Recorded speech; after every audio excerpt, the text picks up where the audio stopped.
La difenhidramina, DPH, es un antihistamínico común en medicamentos para alergias o para dormir, como Benadryl, pero en altas dosis puede causar efectos psicodélicos extremos, confusión grave, alucinaciones terroríficas, convulsiones, daños cerebrales, coma y hasta la muerte. No es una sustancia recreativa segura. Este testimonio es de alguien que tomó 2 gramos de DPH, una dosis altamente tóxica, y describe una experiencia extremadamente traumática y peligrosa, que culminó en la hospitalización. La música de este video es de mi álbum Repressed Memories, de mi proyecto musical Crystal Soul. Pueden encontrarlo en la descripción. Fui al infierno y regresé para poder contarte esto. Tomé 2 gramos de DPH. No lo hagas. Simplemente no lo hagas. A menos que quieras terminar en el hospital, siendo acosado por tus propios demonios internos, sintiendo un dolor casi insoportable en el pecho, pensando que podrías morir en cualquier segundo. Todavía lidio con debilidad, aunque probablemente no se me quite por un buen rato. 12 de julio. Pasados unos 20 minutos después de haber tomado las pastillas, empecé a notar leves distorsiones visuales y alucinaciones auditivas. Escuchaba principalmente tic-tacs y rasguños, como si vinieran de lejos. Estaba en el auto que iba rumbo a la casa, donde se suponía que pasaría el viaje, y le repetí a mi amigo Martín que no interfiriera con nada, a menos que fuera evidente que estaba en peligro de muerte. Me di cuenta que mi capacidad para recordar cosas empezaba a desaparecer. Los sonidos se hacían más fuertes, acompañados de un zumbido agudo, como una especie de presión en la cabeza. Justo antes de llegar a su casa, noté que no podía moverme, y mi visión empezó a fallar, como si glitchara, se congelaba, parpadeaba, y por momentos no veía nada durante fracciones de segundo. Le conté eso a Martín y él me convenció de que sí podía caminar, que solo tenía que hacerlo con cuidado. Lo seguí hasta la casa, me sentía muy pesado, y cada vez que veía el suelo, parecía que mis pies se hundían en él. Me dejaron solo en un cuarto que parecía derretirse. Los muebles tenían bordes brillantes y de colores extraños. Sentí que algo se arrastraba por todo mi cuerpo. Mi visión parpadeó de nuevo, y de pronto estaba cubierto completamente de telarañas. Intenté mover mis manos entre ellas. Se desvanecían por un momento, pero volvían casi al instante. Sentía el pegoste en la piel. Se sentían tan reales como yo mismo. Escuché un fuerte golpe en la ventana. Me di la vuelta y vi a alguien parado afuera. Abrí la ventana. Desde afuera sonaba música. Era distinta a la de mi último viaje, pero al mismo tiempo extrañamente familiar. «Vamos, Cedric», me dijo la criatura. Salí por la ventana sin pensarlo mucho. Caminar era extremadamente difícil. El pasto y los árboles parecían tener textura granulada, como si respiraran, se arrastraran y estuvieran conscientes. Mi sentido del tiempo estaba completamente distorsionado. Cada paso podía parecer una eternidad, o de repente me apagaba y pensaba que había sido solo un segundo. Íbamos hacia donde venía la música. La criatura unos pasos delante de mí. Comencé a ver luces entre los árboles, antorchas y cientos de polillas alrededor. El aire estaba lleno de ellas, se me pegaban, me rodeaban. Trataba de alejarlas de mi cara y fallaba constantemente. Llegamos a un claro. Había muchas personas ahí, al frente, muy quietos.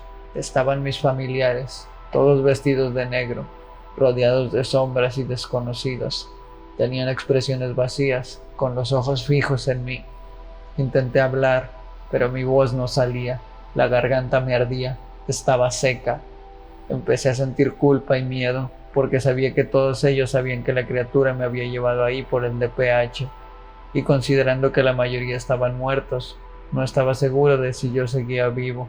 De pronto, un sonido crujiente, muy desagradable, y un destello blanco. La criatura había desaparecido. La gente simplemente empezó a caminar y hablar, ignorándome por completo. Me senté por el peso del cuerpo. Vi una mancha negra moverse por el pasto hacia mí, rápidamente por el rabillo del ojo. Sentí algo moverse bajo mi camisa en el hombro derecho. Entré en pánico, la golpeé y una rata negra cayó de mi manga. Parecía muerta, pero cada vez que dejaba de mirarla, desaparecía y volvía a meterse bajo mi ropa. Me daba un miedo terrible, sin saber por qué.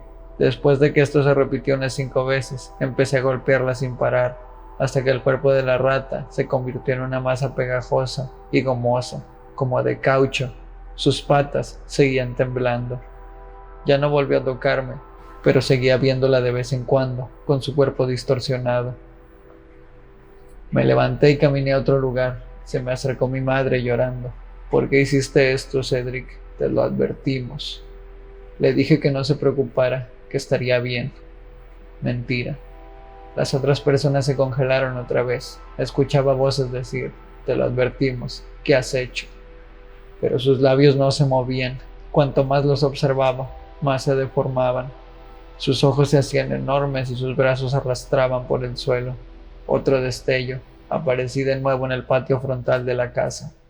Martín estaba a mi lado. Asumí que me había sacudido para despertarme. Me preguntó si estaba bien, que había estado parado ahí por horas. Tenía arañas en el cabello. Quise decir sí, pero no podía hablar. La boca me dolía de lo seca. Caminé hacia la casa. Martín me dijo que nunca había entrado a la casa en primer lugar. Todo el viaje que viví ocurrió parado justo afuera del auto, moviéndome en ese mismo lugar. Tuve varios apagones mentales. Recuerdo 100 pies de un viaje anterior, arañas sobre mí, dentro de mí. Alrededor de 10 salieron de mi boca. 13 de julio. Desperté. Seguí alucinando intensamente. No recuerdo haberme dormido. Fui a ver el siguiente cuarto. Martín me dijo que estuve inconsciente unas 5 horas. Luego supe que él aún dormía. Esa información era falsa.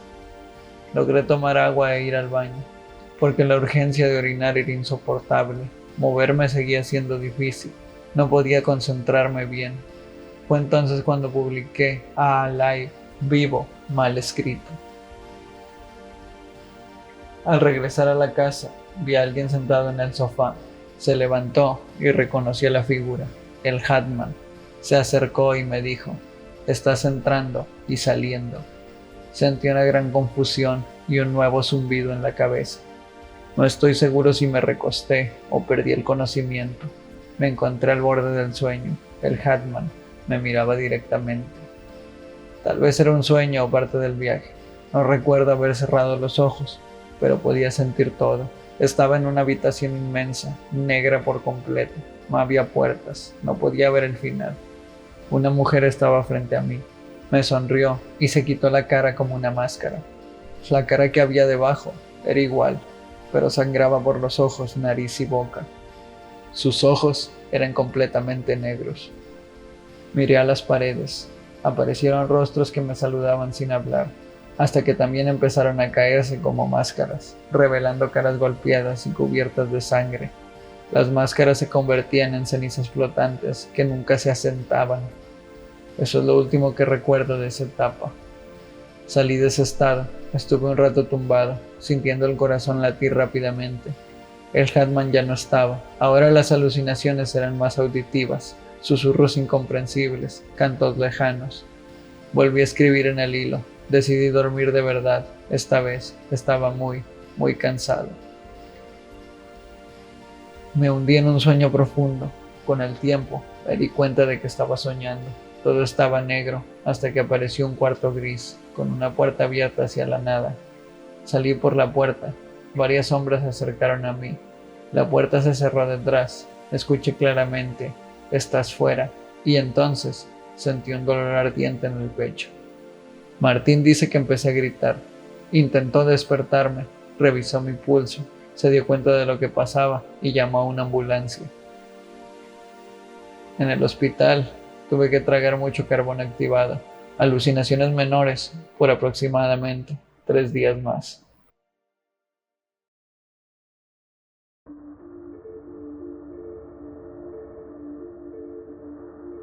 Si el video te gustó, dale like y suscríbete. Esto fue La Cámara Oscura y nos vemos en la siguiente pesadilla.